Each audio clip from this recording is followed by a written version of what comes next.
अस्सलाम वालेकुम grade 10 students. Exercise 5.5 का ही क्वेश्चन नंबर 3, 4 और 5 करने जा रहे हैं। इससे पहले लेक्चर में हमने क्वेश्चन नंबर 1 और 2 देख लिया। लेट स्टार्ट, सीधे स्लाइड पे चलते हैं। एक्सरसाइज 5.5 क्वेश्चन नंबर 3 ये रहा आपके सामने। If L is equal to A B C और एम की वैल्यू दी है डी ई एफ जी। तो सबसे पहले हमने क्या करना है, find two binary relations. Part 1 में है एल क्रॉस एल, तो पहले एल क्रॉस एल यानी एल का एल के साथ ही ऑर्डर पेयर बना लेते हैं। ए के साथ ए, फिर ए के साथ बी, फिर ए के साथ सी, फिर बी के साथ ए, बी के साथ बी और बी के साथ सी, फिर सी के साथ ए, सी के साथ बी और सी के साथ सी। हमारा ऑर्डर पेयर बन गया।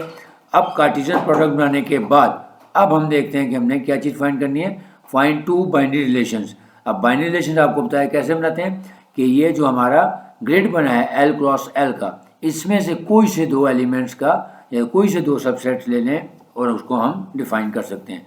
Late R1 and R2 be the two binary relations. अब रिलेशंस बना दें तो हमने इसमें से लेना है, इसको डिफाइन भी कर सकते हैं।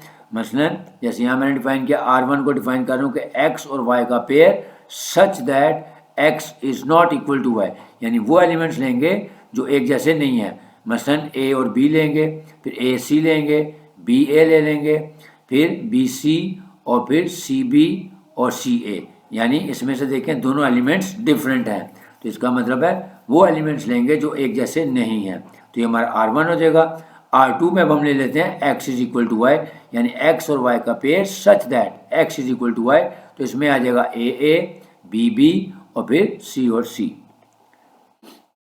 सो R2 के हमारे बाइनरी रिलेशन बन गए AA, BB and CC। Next part number 2,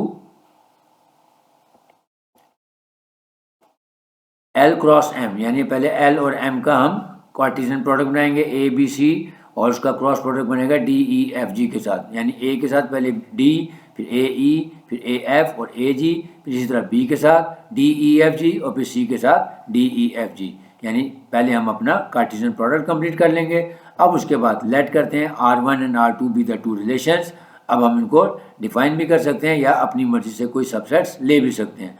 मसलन R1 में मैंने लिया AD और AE और AF ले लिया। अब R2 हमने बनाना है तो इन तीनों के अलावा कोई और ले सकते हैं, जैसे BE, BF और BG। Next question number 4।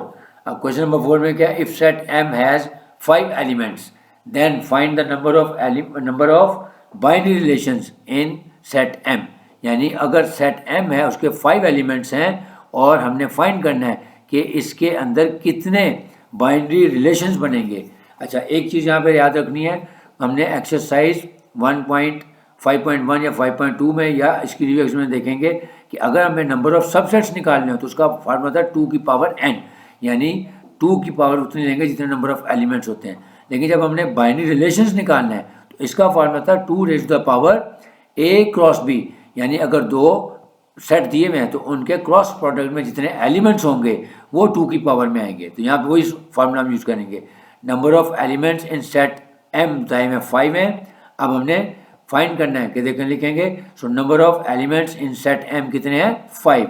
अब हमने फाइंड क्या करना है, नंबर ऑफ रिलेशंस, तो उसका फार्मूला है as we know that number of binary relations is equal to 2 raise to the power M cross M। या M क्रॉस M का मतलब क्या है कि यहाँ पे क्योंकि M के साथ ही कार्टेशियन प्रोडक्ट लेना है, अगर M के अलावा A और B होता तो हम A और B का क्रॉस प्रोडक्ट ले लेते, लेकिन क्योंकि यहाँ पे M के साथ ही प्रोडक्ट लेना है तो M के एलिमेंट्स कितने हैं, 5, तो फिर 5 टाइम्स 5 करेंगे तो हमारा आंसर आ जाएगा 2 raise to the power 5 times 5 means 2 की पावर 25। तो इसका मतलब है कि 2 raise to the power 25 are the number of relations in this set. Last question, question number 5, very important question, इसमें से अक्सर लॉन्ग क्वेश्चन आ जाता है। इसमें आपको दिया हुआ है L, x is a number such that x belongs to natural number and x is less than और इक्वल टू 5।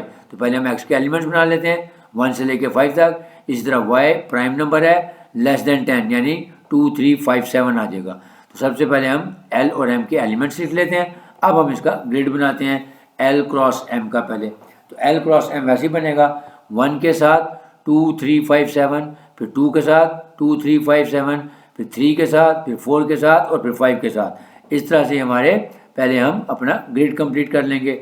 अब उसके बाद यहाँ पे रिलेशंस खुद उसने डिफाइन करके दिए हुए हैं। पहला रिलेशन उसने बताया कि आपने एक्स और वाई का वो पेयर लेना है such that y is less than x.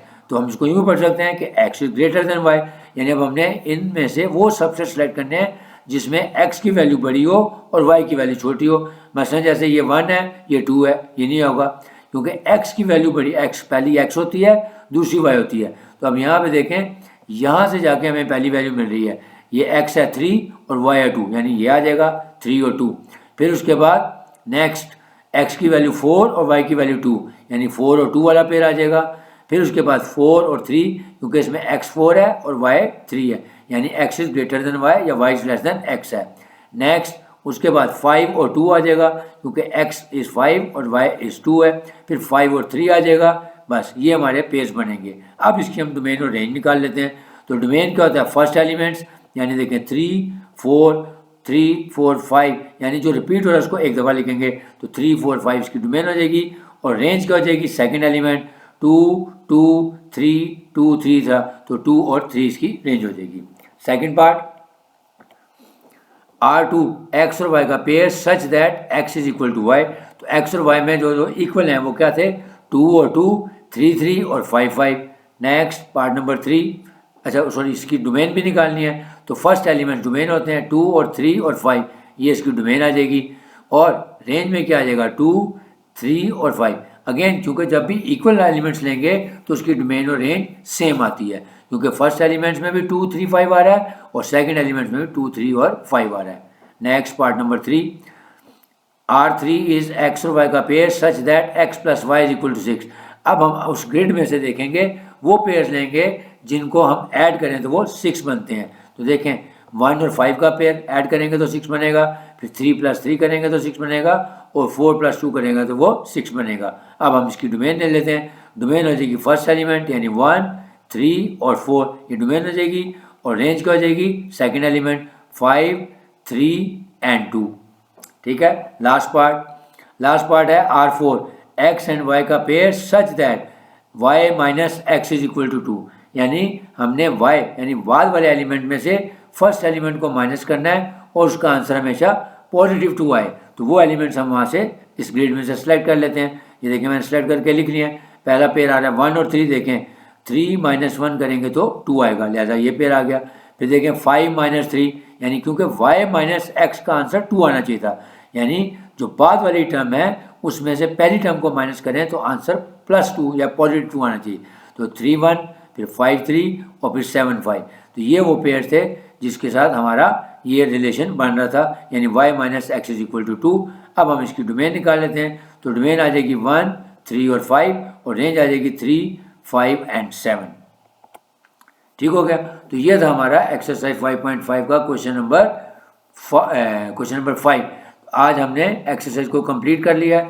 इसकी इंपॉर्टेंट क्वेश्चन में क्वेश्चन नंबर 2 और क्वेश्चन नंबर 5 जनरली यहाँ से लॉन्ग क्वेश्चन सेट होता है कि आपको बाइनरी रिलेशन बनाने होते हैं और फिर उसके बाद आपने उसकी डोमेन एंड रेंज निकालनी होती है। तो उम्मीद है कि आप लोगों को समझ आया होगा। तो आपके साथ एंड में हमेशा ये गुजारिश करूँगा कि अगर आपको वीडियो पसंद आई है तो काइंडली इसको लाइक भी करें और शेयर भी करें, और अगर कोई सजेशन है तो आप कमेंट बॉक्स में सजेशन भी दे सकते हैं। और जो लोग फर्स्ट टाइम लेक्चर देख रहे हैं तो उनसे रिक्वेस्ट है कि चैनल को सब्सक्राइब कर लें ताकि आइंदा आने वाली वीडियोस आप तक खुद ब खुद पहुँचें, क्योंकि ये वो प्लेटफॉर्म है जहाँ पे आपको इजी मैथमेटिक्स के नाम से इजी मेथड से डिफरेंट किस्म के कॉन्सेप्चुअल क्वेश्चन कराए जाते हैं और बहुत सारे बच्चे इससे मुस्तफ़ीद हो रहे हैं। तो इंशाल्लाह अब नेक्स्ट एक्सरसाइज जो चैप्टर नंबर 6 है उसके साथ आपके साथ जल्दी मुलाकात करूँगा। इजाज़त चाहूँगा। अल्लाह हाफ़िज़।